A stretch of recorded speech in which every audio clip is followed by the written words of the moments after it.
The government has actually confirmed that they put fluoride in our water. They claim this is for teeth health. Most people doubt the government actually cares about our teeth. However, there are government-funded anti-smoking ads and ads against drinking and driving.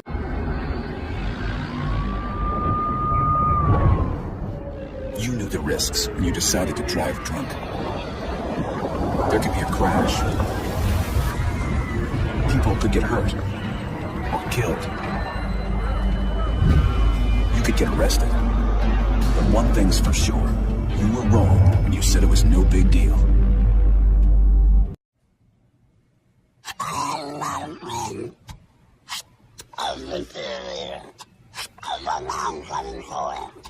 If I smell it, we should say it was smoking. Because I start smoking around the teenager. I don't doubt that the government does care about the health of the general public, at least to a certain extent, even if fluoride is good for dental health. Perhaps it is at the detriment of other aspects of your health. This is one theory that so many people roll their eyes over.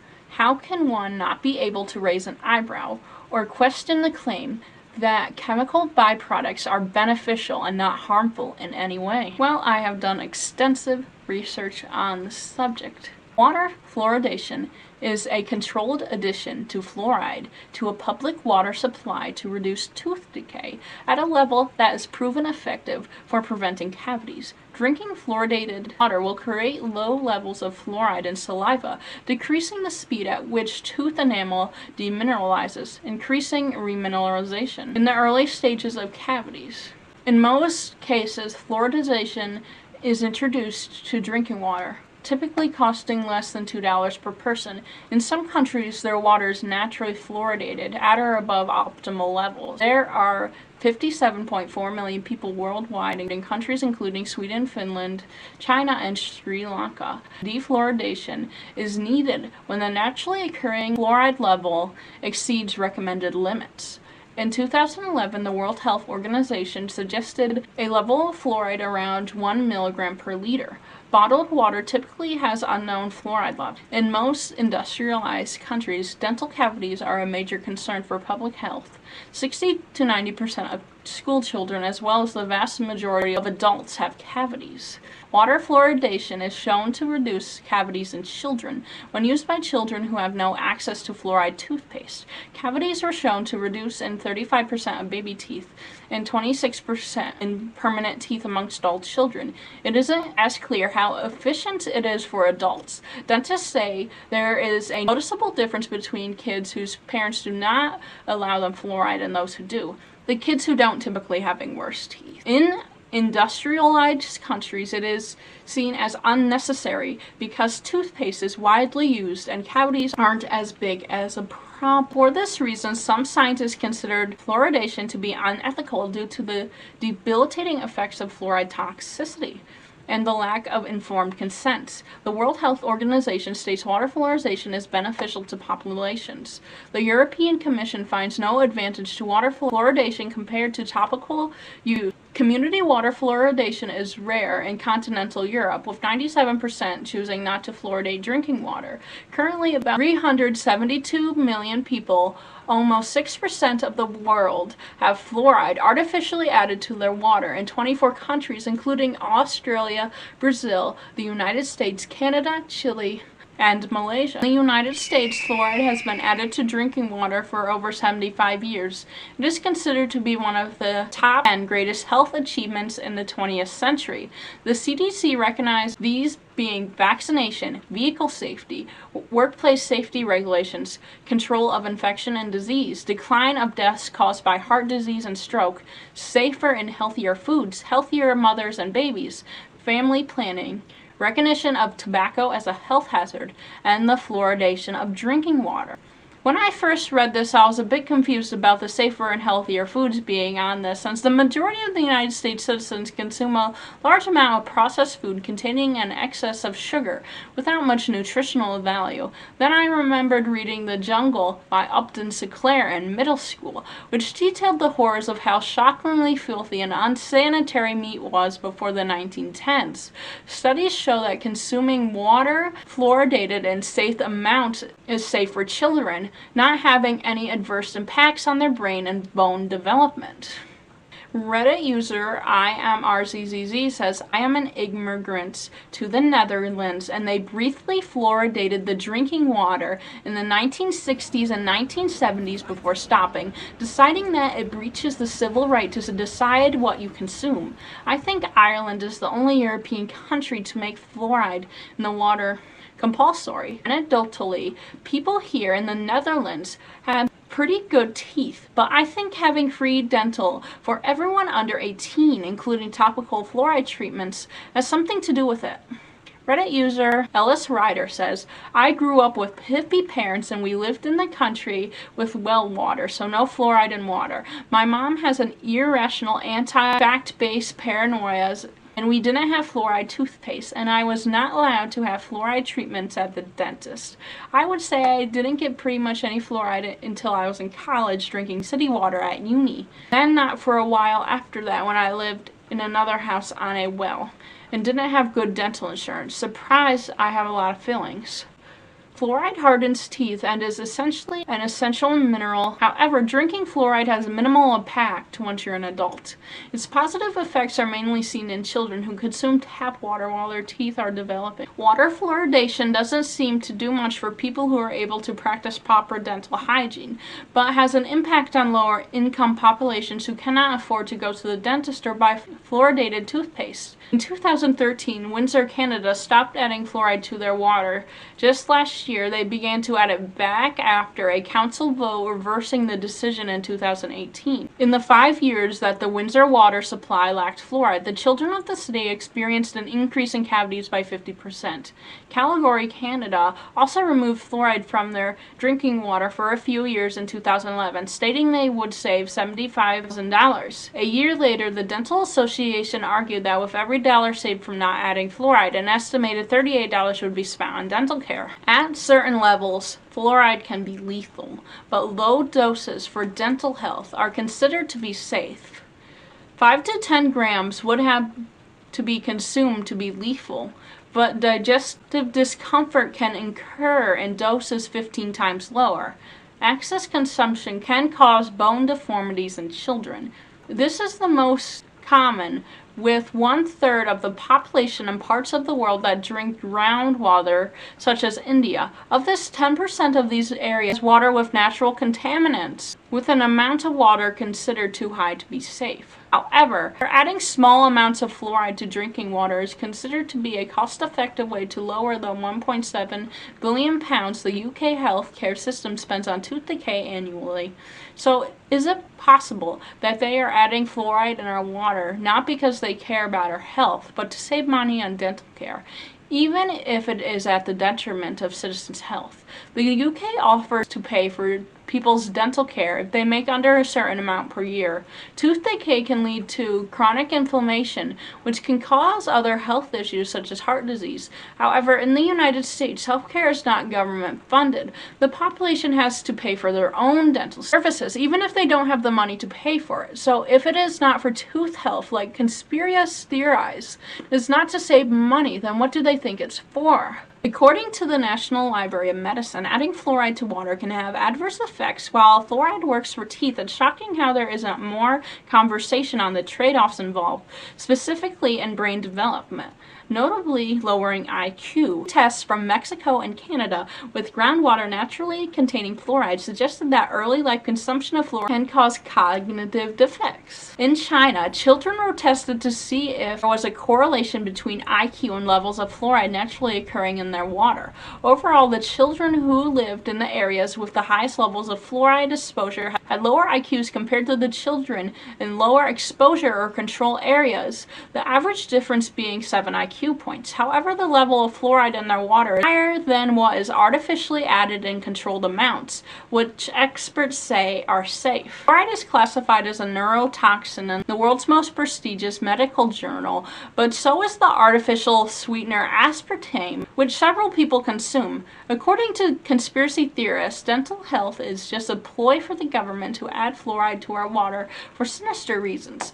But what are these reasons that they claim? Do they have any credibility to them? The pineal gland is in your brain and is the size of a grain of rice. It's responsible for sleep patterns, decision making, and how you perceive reality. The pineal gland can develop calcium spots. If this happens, the gland can lose ability to produce melatonin, causing disruptions in sleep patterns. Some scientists say fluoride consumption can lead to calcification of pineal gland, but a lot disagree with them. Conspiracists theorize that it lowers cognitive abilities, making the population dumber and more compliant. They, not me, suggest heavy metal detoxes with iodine, magnesium, zinc, and cilantro to decalcify the pineal gland. WebMD suggests regulating your sleep pattern and exposing your eyes to indirect sunlight. Fluoride also induces skeletal muscle atrophy, but this is at levels that exceed what is allowed to be put in water. Calcium can also build up in blood vessels to your heart. How much calcium you have is a strong indicator how likely you will be to have a heart attack in the future. The thought of getting heart disease concerns me a lot more than my pineal gland being calcified. It occurs when muscle cells and blood vessels start changing into bone cells when they are old and diseased. To prevent this, have low blood pressure, cholesterol, and manage diabetes if you have it. Taking vitamins K2, D3, and magnesium will also help decalcify arteries. It is scientifically backed that fluoride consumption can lead to increased calcium arteries. However, again they claim this only at levels greater than what is added to water. Fluoride also negatively impacts the thyroid. Places with higher concentration of fluoride in their water were more likely to have hypothyroidism, which can lead to less energy, more likely to have depression, slower metabolism, cold hands and feet. British scientist Stephen Peckham found that locals where tap water fluoride levels exceeded 0.3 milligrams per liter, the risk for having an underactive thyroid rose by 30%. Peckham's team also found that hypothyroidism rates were nearly double. An application of standard household water purification devices was recommended for hypothyroidism. A research study conducted in the 90s by Jennifer Luke, a British scientist, found high levels of fluoride and pesticides in gerbils' pineal glands. They accumulate there more than any other part of the body. After gathered in the gland, it crystallizes in a process called calcification. They had a significant impact on the puberty of female gerbils. However, it is difficult to evaluate the relevance of gerbil data in humans, especially since the human body is much larger than a rodent and can handle fluoride in higher amounts. The pineal gland, known as the third eye by ancient cultures, is believed to have a mystical and powerful organ that holds great spiritual significance. The ancient civilizations such as the Egyptian, Hindus, and Greeks believed that the pineal gland was the seat of the soul and held great spiritual significance. They believed that through the pineal gland one could access higher levels of consciousness and spiritual enlightenment. Some spiritual people still believe this and think that it is disheartening that the government would try to suppress this important aspect of human potential and spiritual development in the name of promoting dental health, recommending smoking the hallucinogen DMT or ayahuasca to open the third eye. However, this substance is illegal, and I am absolutely not recommending that any of my YouTubers commit a crime. The conspiracy theory originated in the 1940s and was first added to water. People thought it was a plot from the Russians to turn the people of the United States into communists. Of course, it was to improve the population's dental health. In Buffalo, the citizens have gone without fluoride in their water for nearly a decade. This has been considered a health disparity for children who live in poverty and are unable to afford regular dentist visits. It happened after the city received a grant to switch from powdered fluoride to liquid. They were careful and slow with the switch, halting putting any fluoride in as the switch was in process, stating the health and safety of the people of Buffalo was the #1 priority. It had gone unnoticed that fluoride was not put back into the public water supply for 8 years. After finding this out, the residents of Buffalo filed a class action lawsuit against the city for failing to fluoridate their water, stating that the city violated their right to a healthy environment. Buffalo states that they have invested over $1 million to upgrade the fluoridation system, but it was slowed by many things such as the pandemic. Surprisingly, Buffalo isn't the only city that has been found to have gone without fluoridated water for years. In Richmond, Virginia, it has gone unnoticed that an employee has been lowering the levels of fluoride in the city's drinking water for years. The employee had the duty to the public to fluoridate their water. The failure to do this is punishable by up to 1 year in prison and a $1,000 fine. The employee quit after fluoride was reintroduced to the town's water. He did not believe he did anything wrong. He never apologized for being solely responsible for tampering with the town's water. In his opinion, adding fluoride to water is not scientifically sound, legally required, and it poses an unacceptable risk to public health, saying his job is to take responsible care and judgment for the protection of the public health, safety, and environment. He was just erring on the side of caution without informing anyone about it. He does not live in town, so the decision did not have any impact on him or his family. However, it did negatively affect the children there. One mother said that her children's dentist recommended against fluoride supplements, saying that their town's water would do the trick. She was not where the water was not up to the state's standards. Her children now have cavities. This also happened in Anchorage, Alaska. The newly elected mayor, who reportedly ran on nothing other than ending COVID precautions, had a tour of the water treatment plants and told them to turn off the fluoride. He learned a few hours later that it's a crime to do so and had them turn it back on, and he's still the mayor. Surprisingly, there are many towns in the United States that choose not to fluoridate their water, the biggest city being Portland, Oregon. 60% of the population vote against fluoride being added to their water. In fact, their water is completely untreated, not even being filtered, making it susceptible to parasites. Their water has the second highest risk of lead next to Flint, Michigan. Outside the U.S., entire countries have banned water fluoridation, including recently Israel. Reddit user Derf82 suggests the problem, much like with vaccination, is that people don't remember how things used to be. It was easy to accept as a necessity, with children who are being confined to iron lungs or dying of smallpox. People don't remember just how common it was for people to literally have their teeth rot out before middle age. My grandmother, born to a family of poor farmers that shared a single horsehair toothbrush, needed dentures before she was 20. Sure, some countries do without. Europe has dental as part of their socialized medicine programs, unlike the US, where many do without regular dental care. They also use fluoridated toothpaste, so it's not like they get no fluoride. Yes, you can buy toothpaste without it, but it hurts nothing and can help many. Reddit user Cavrolirig says, "Hello, my mom is a chemist and has worked for biochemistry companies for years developing pharmaceuticals, studying body chemistry, etc. She would like you to all know more about fluorine and why it's important. Fluorine is an element on the periodic table that humans benefit greatly from, as it hardens enamel and teeth.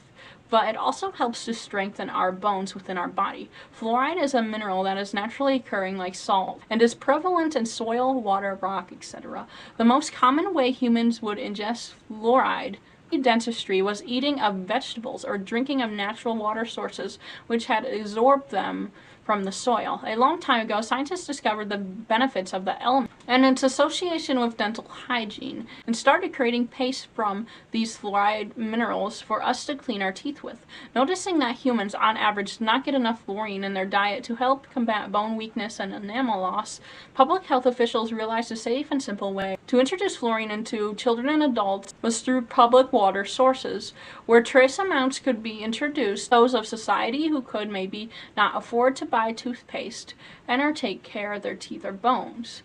That is unnatural, you might hear some people say, and while that could be a genuine fear of many, it is stemmed in ignorance. I suppose they didn't realize all the things they are ingesting daily and have unrelated minerals added to them to aid to their health. Humans have been modifying salt with iodine for the last, century. We do this because it's hard for humans to get iodine naturally. We don't synthesize it, nor do we produce it in our bodies, but we need it for thyroid function and hormones. We add magnesium to breakfast cereals to help the electric impulses in your body, like for nerves and heart.